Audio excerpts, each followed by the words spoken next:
हिंदू पति पत्नी को किस प्रकार से तलाक मिल सकता है, हिंदू विवाह अधिनियम 1955 में हिंदू लोगों को कौन से तलाक के आधार दिए गए हैं, इस अधिनियम में महिलाओं को पति की तुलना में कौन से ऐसे अतिरिक्त आधार दिए गए हैं जिसके माध्यम से वे अपने पति से तलाक ले सकती हैं, इस अधिनियम की धारा 13 भी क्या कहती है। इस वीडियो में हम आज इन सभी विषयों में चर्चा करेंगे। नमस्कार दोस्तों, मैं हूं अनुराग कुमार अग्निहोत्री। आप देख रहे हैं मेरा चैनल विधि नेचर। पिछले वीडियो में हमने देखा कि मुस्लिम पति और पत्नी कैसे तलाक ले सकते हैं। आज की वीडियो के माध्यम से हम देखेंगे कि हिंदू पति पत्नी किस प्रकार से तलाक ले सकते हैं। चलिए वीडियो को स्टार्ट करते हैं, आज के विषय से जोड़ते हैं। हम देखते हैं कि मुस्लिम समुदाय में विधिक प्रक्रिया के साथ साथ मुस्लिम धर्म भी तलाक के आधार प्रदान करता है, लेकिन हिंदू धर्म ऐसी कोई व्यवस्था नहीं करता है, क्योंकि हिंदू समुदाय का पुनर्जन्म पर विश्वास है और हिंदू धर्म में वैवाहिक संबंधों को जन्म जन्मांतर का माना जाता है। इसलिए हिंदू पति पत्नी केवल न्यायालय के माध्यम से ही तलाक प्राप्त कर सकते हैं, जिसके लिए हिंदू विवाह अधिनियम 1955 संसद के द्वारा पारित की गई है। इस अधिनियम के अनुसार जो व्यक्ति हिंदू है वह इस अधिनियम के तहत तलाक ले सकता है। यहाँ पर हिंदू कौन है? हिंदू वह है जो जैन, सिख, बौद्ध और हिंदू धर्म पर आस्था रखने वाले हैं और हिंदू रीति रिवाजों का पालन करने वाले हैं, वह सभी लोग हिंदू है। हिंदू विवाह अधिनियम 1955 की धारा 13(1) न्यायालय के माध्यम से तलाक प्राप्त करने के आधार प्रदान करती है।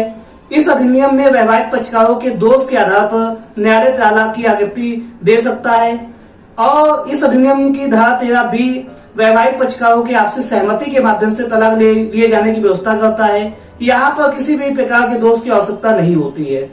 इस अधिनियम में की धारा 13(1) में 11 आधार वैवाहिक पक्षकारों को दिए गए हैं, जिसके माध्यम से वे तलाक प्राप्त कर सकते हैं और पति की तुलना में महिलाओं को 4 अतिरिक्त आधार दिए गए हैं, जिसके तहत वह अपने पति से तलाक ले सकते हैं। चलिए इन पर एक एक करके चर्चा करते हैं।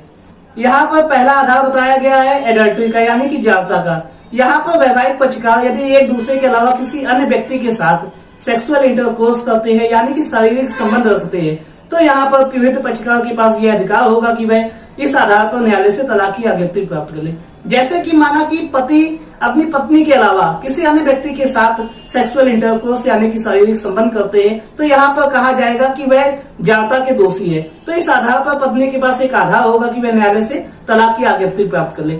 अगर यही कार्य पत्नी करती है, अपनी पति के अलावा किसी अन्य व्यक्ति के साथ ये काम करती है, वह जागता की दोषी होती है, तो यहाँ पर पति के पास यह आधार है कि वह तलाक की आज्ञप्ति अपनी पत्नी के विरुद्ध प्राप्त कर ले।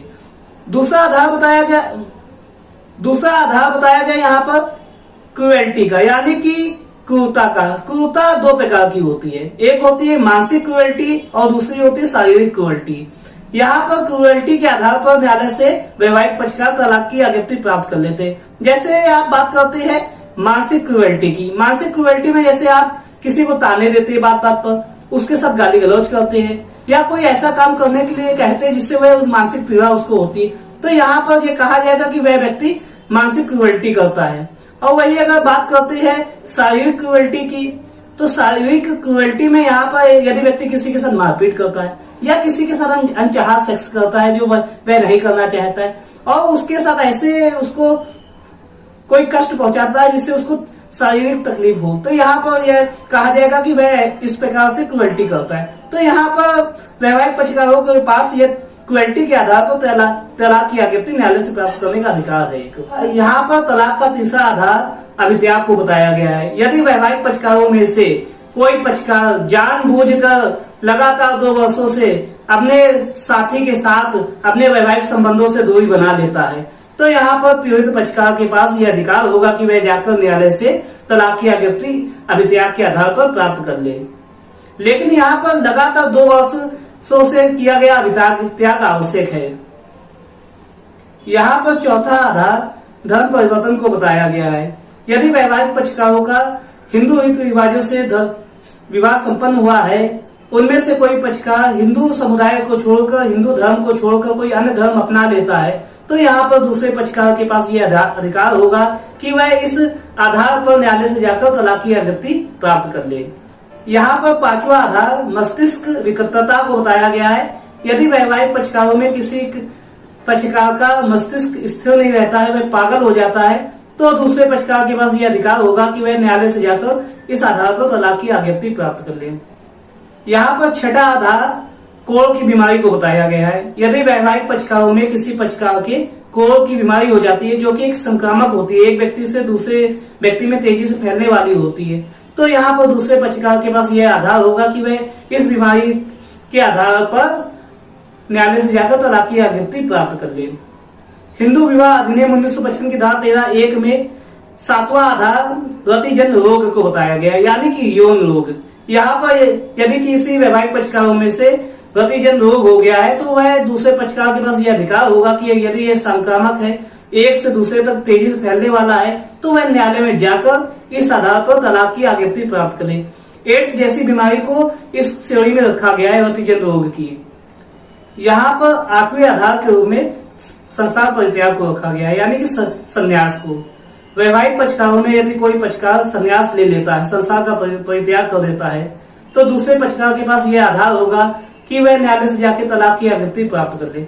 लेकिन यहाँ पर संन्यास तब माना जाएगा यदि उसने किसी धार्मिक व्यवस्था को में विश्वास रखते हुए उसे अपना लिया है और धार्मिक संस्कारों के साथ विधिवत रीति रिवाजों से संन्यास ग्रहण किया है, तो माना जाएगा वह सन्यासी हो गया है। एक सन्यासी व्यक्ति की सिविल डेथ मान ली जाती है। लेकिन यदि धार्मिक संस्कारों का अभाव होता है, तो यहाँ पर तब नहीं कहा जाएगा उसने संन्यास लिया है।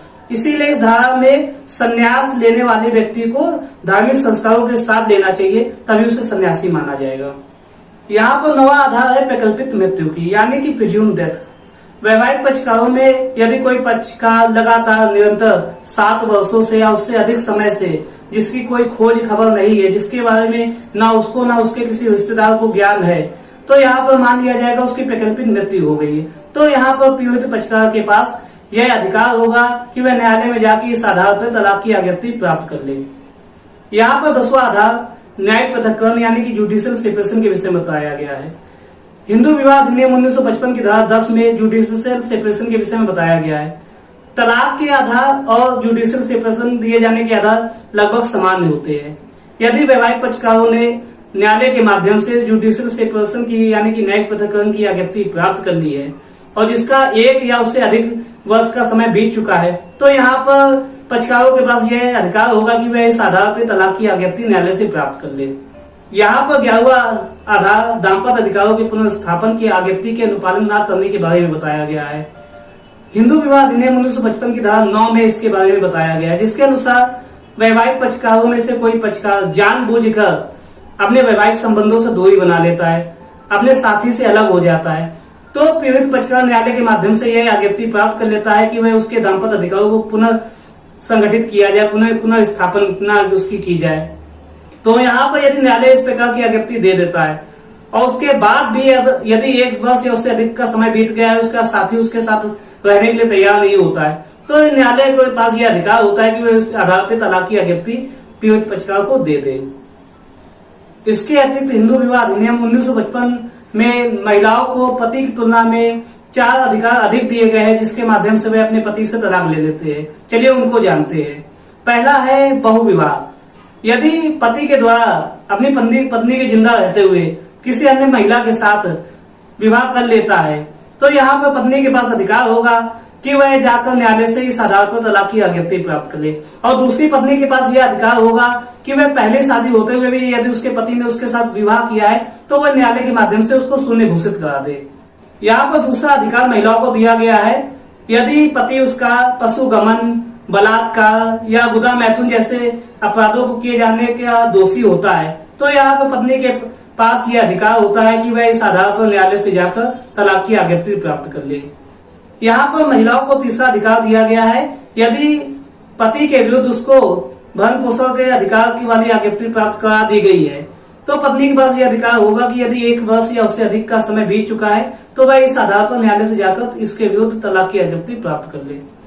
यहाँ पर महिलाओं को चौथा अधिकार दिया गया है। यदि उनका विवाह 15 वर्ष से पूर्व हो चुका है, उसके बाद यदि वह 15 वर्ष की आयु प्राप्त कर लेती है और 18 वर्ष से पहले वह किसी भी समय जाकर न्यायालय से तलाक की आज्ञप्ति प्राप्त कर सकती है।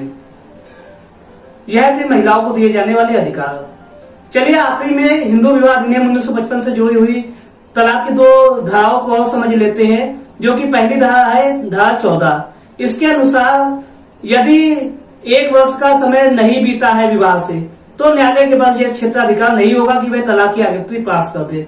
यहाँ पर यह आवश्यक है कि विवाह से 1 वर्ष का समय बीत चुका हो, इसके बाद ही न्यायालय के पास क्षेत्राधिकार है कि वह तलाक की आज्ञप्ति पीड़ित पक्षकार को दे सकेगी।